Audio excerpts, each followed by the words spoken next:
This should be played at high volume.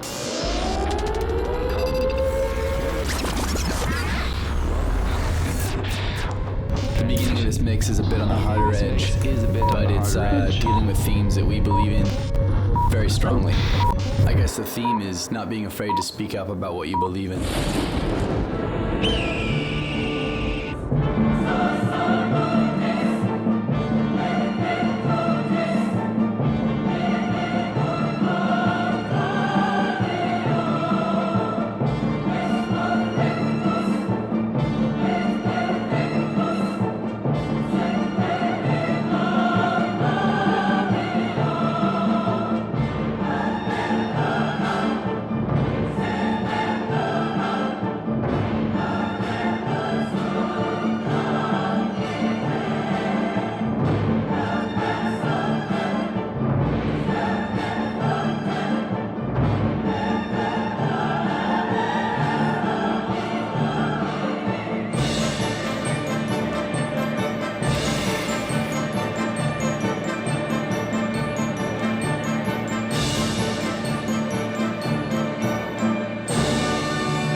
since I was little, I've always liked to be like close to equipment. I mean, close to just anything going off. I mean, a backhoe or a sled just freaking screaming by.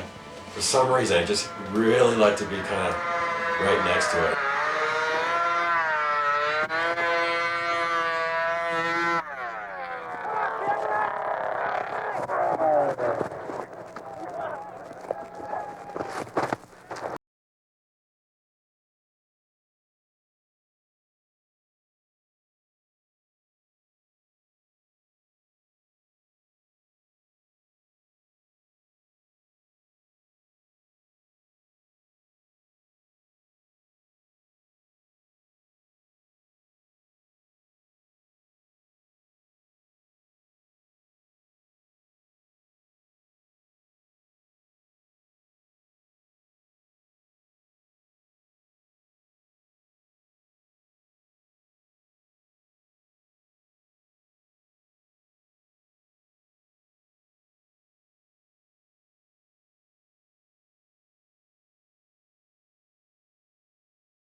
You gotta realize it was 1998, so almost 20 years ago now.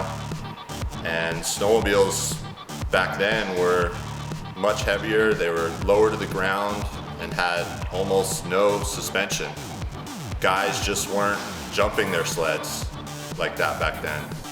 There was no other videos, there was no X Games, there was nothing to inspire other snowmobilers to go big. There was only Jay Quinlan and Cameron Elliott.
About 18 years now.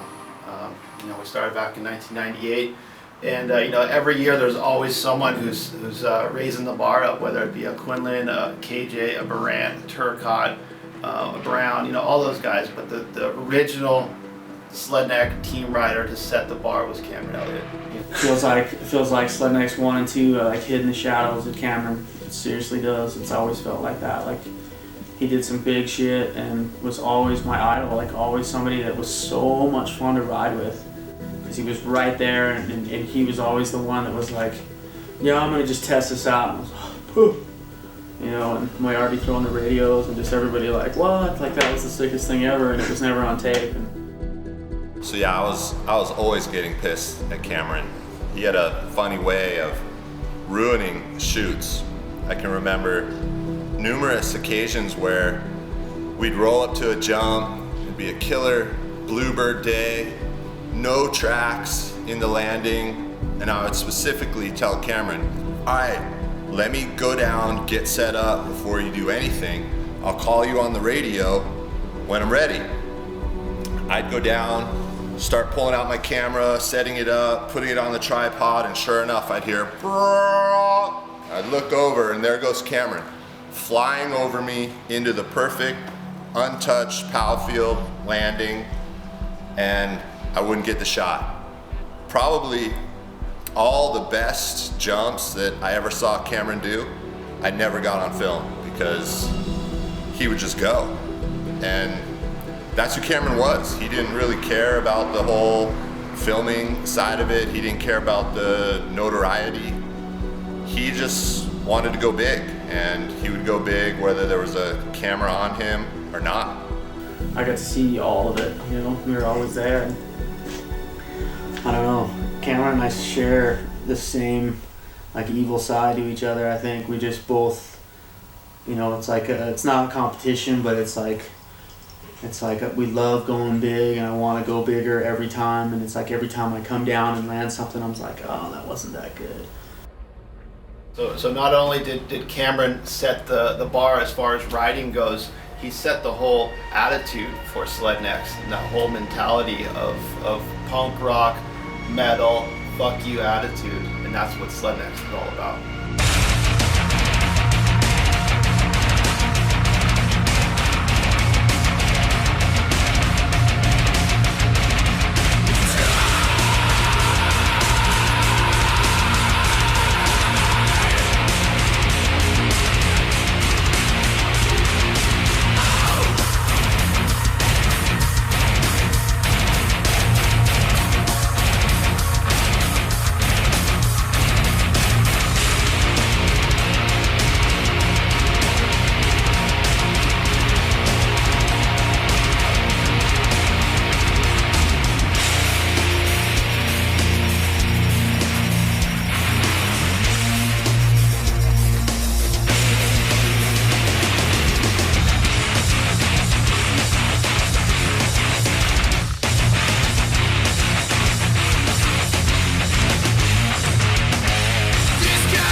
If I never met Dan Adams or Cameron Elliott, there would have never been a Slednecks.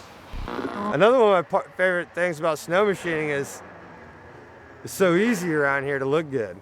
I mean, everybody just wants to sit around and run their mouth and act like it's 2005 and they're still progressing the sport, when really nobody's really doing anything.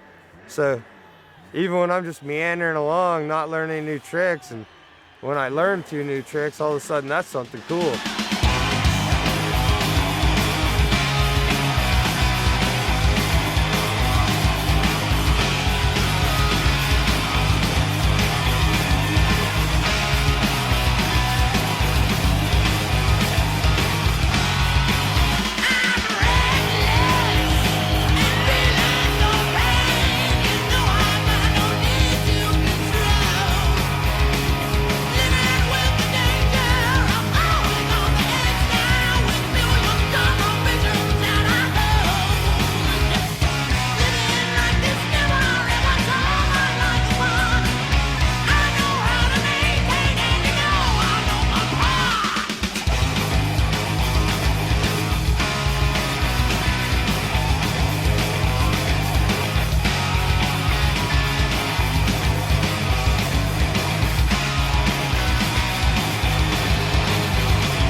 boys still doing it the old-fashioned way, huh? How about I show you how we unload sleds? How's that?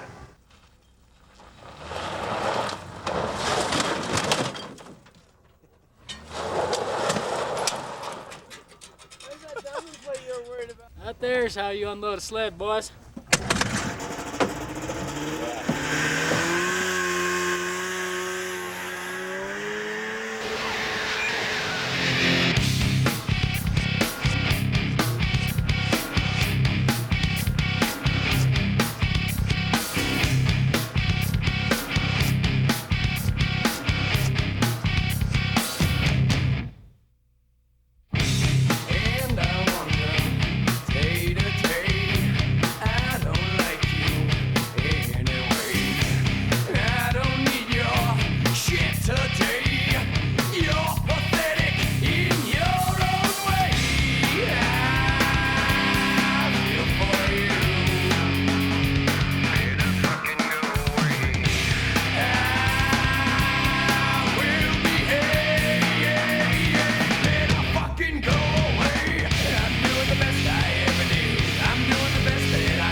Boys, Cougar Point was pretty mean, but I tamed that there kitty cat. I think this year I'm going to take her off the Widowmaker. How big's a Widowmaker? Well, we measured her out to about 996 feet approximately, somewhere in there. Boy, I never met anybody shit all stupid as you. You must have manure for brains. Shit, I got manure in my teeth, son. You boys don't believe me. Widowmaker's right up yonder.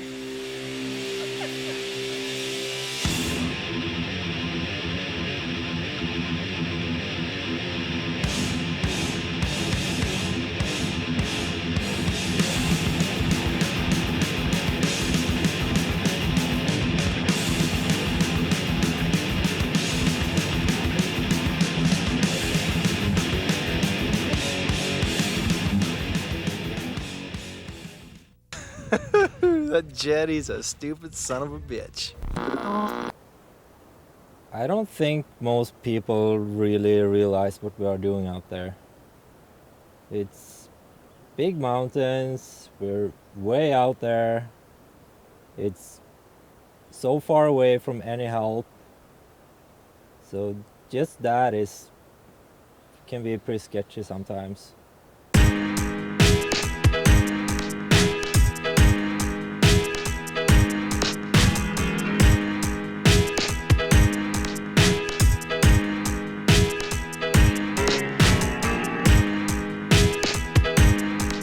What kind of terrain are you known for? I would say big mountain riding we have around here is probably what I'm known for.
deep down within my heart, I know the truth.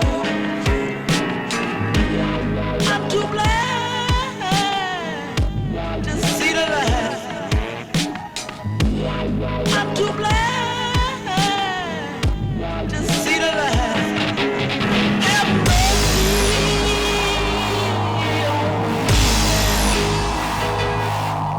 Have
You always have to calculate the risk with how much fun it is in what you are doing.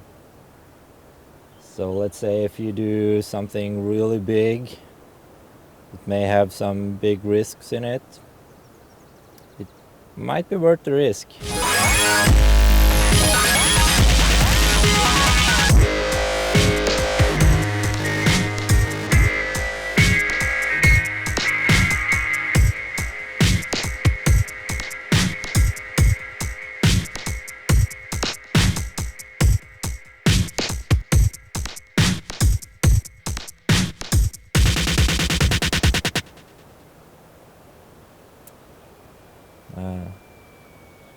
And when I haven't done anything in a while, I don't know, I get kind of restless.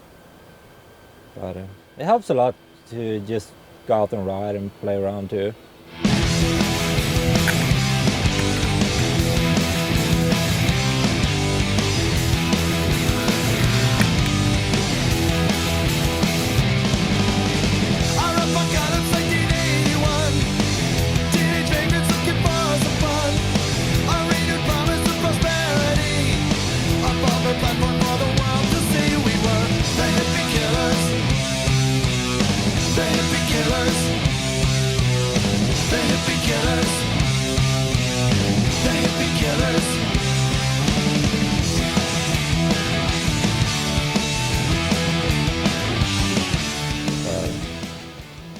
Kind of want to do something big in every once in a while too.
squeeze a little onion. That's all I need. It's good stuff. Are you gonna squeeze Sarah's onion?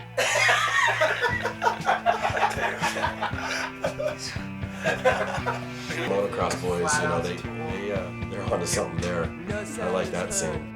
From Unit 2, where there was once so much to do. There was once a green mansion, and now it's a wasteland. Our days of reckless fun are through.